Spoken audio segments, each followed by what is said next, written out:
तर खूप दिवसांच्या अथक प्रयत्नानंतर आम्ही पोहोचलो मॅक्लोडगंजला आणि ह्या गुफेत आम्ही 2 दिवस विश्राम करायचं ठरवलं. इथे पोहोचल्यावर आमच्या पोटात कावळे कावकाव करत होते म्हणून त्यांना मारण्यासाठी आम्ही कोंबडी खाल्ली आणि कोंबडीचा शेवटी विजय झाला म्हणून गोड खाऊन आम्ही निघालो आमची जिरवायला. आणि दुसऱ्या दिवशी सकाळी उठून बघते तर माझ्या पायाखालची जमीनच सरक, कारण हे सुंदर डोंगराळ जग मी आयुष्यात पहिल्यांदाच बघत होते. तिकडच्या चिनारच्या वृक्षांमध्ये मी भैसटल्यासारखी अरविंद स्वामीला शोधत होते पण तो सापडला नाही म्हणून माझं मन अशांत झालं आणि मग मी पोचले मॅक्लोडच्या कालचक्र टेम्पलमध्ये. तिकडची कलाकृती बघून आमचे डोळेच चक्रावले.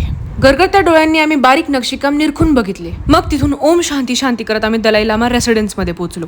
इथे बघा काय चाललंय. हे मॉन्क्स एकत्र मिळून रांगोळी काढताना दिसले. ती रांगोळी म्हणजे तुमच्या घरातली 4 ठिपक्यांची रांगोळी नसून सँड मंडला आहे. शांत मनाने आम्ही बाहेर पडलो तेवढ्यात आम्हाला डोलमा काकूने हाक मारली, मोमोज खालो. बटाट्याचे आणि कांद्याच्या पातीचे मोमोज खाऊन आमचं तोंड ताणवलं. समोरचे सोनम काका आम्हाला म्हणाले, लाफिंग खालो. खानदेशी अक्षयला टिबेटियन फूड खाऊन घामच फुटला म्हणून तो म्हणाला, मी तर बाबा हवाच खातो.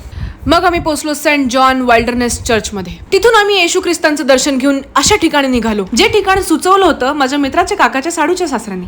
Sunset cafe. तो एवढा वर होता की वर पोहोचस्तोवर आमची सोचासोची आणि बोचाबोचीची सगळी खाज मिटली. एवढे आम्ही थकलो होतो. पर हर तरफ कोहरा ही कोहरा था. वाह क्या माहौल था.